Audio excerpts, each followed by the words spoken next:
শহীদ president Ziaur Rahman যখন 1975 সালের পট পরিবর্তনের পর এদেশের রাষ্ট্রের দায়িত্বে আসছিলেন, তখন এই বাংলাদেশ একটি ক্ষুধার্ত দেশ ছিল, যারা জন্য একটি বাংলাদেশ ছিল। সেই বাংলাদেশকে খাদ্যে আত্মনির্ভরশীল করার জন্য, খাদ্যে স্বয়ংসম্পূর্ণতা অর্জন করার জন্য তিনি কৃষকদেরকে নিয়ে কৃষক বাঁচবে দেশ বাঁচবে সেই স্লোগানকে সামনে রেখে তিনি কৃষক দল প্রতিষ্ঠা করেছিলেন এবং কৃষকদের জন্য কাজ করেছেন।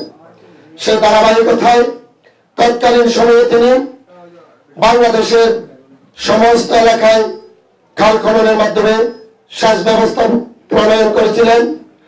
এক ফসলি চাষাবাদ থেকে দুই ফসলি চাষাবাদে রূপান্তরিত করেছিলেন। উন্নত মানের ধানের বীজ সংগ্রহ করে তিনি বাংলাদেশের প্রচুর পরিমাণে ধানের উৎপাদন বাড়িয়ে বাংলাদেশকে একটি খাদ্য স্বয়ংসম্পূর্ণ দেশে পরিণত করেছিলেন।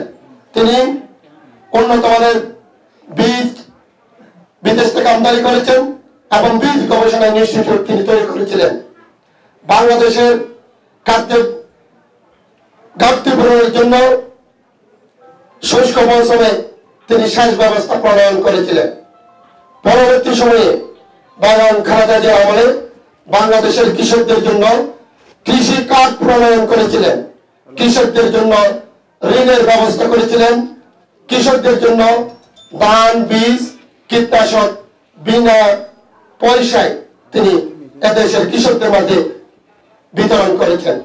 শুধুমাত্র একটি লক্ষ্য ছিল, বিএনপির লক্ষ্য হচ্ছে কি, এদেশের 80% মানুষকে যদি আত্মনির্ভরশীল করা যায়, কৃষিতে যদি উদ্বুদ্ধ করে অত্যাধিক ফলন উৎপাদন করা যায়, তাহলে একদিকে দেশের খাদ্যের ঘাটতি পূরণ হবে, আরেক দিকে মানুষ আত্মনির্ভরশীল হবে, গড়ে উঠবে।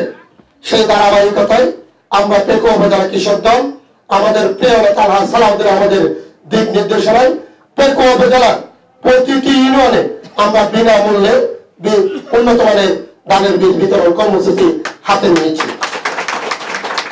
সে লক্ষ্যে আজকে রাজাখালী ইউনিয়নে আমরা প্রান্তিক কৃষকদের মাঝে ধানের বীজ বিতরণ করতে যাচ্ছি। কৃষক দল বিএনপির সবচেয়ে একটি শক্তিশালী অঙ্গ সংগঠন এবং সহযোগী সংগঠন।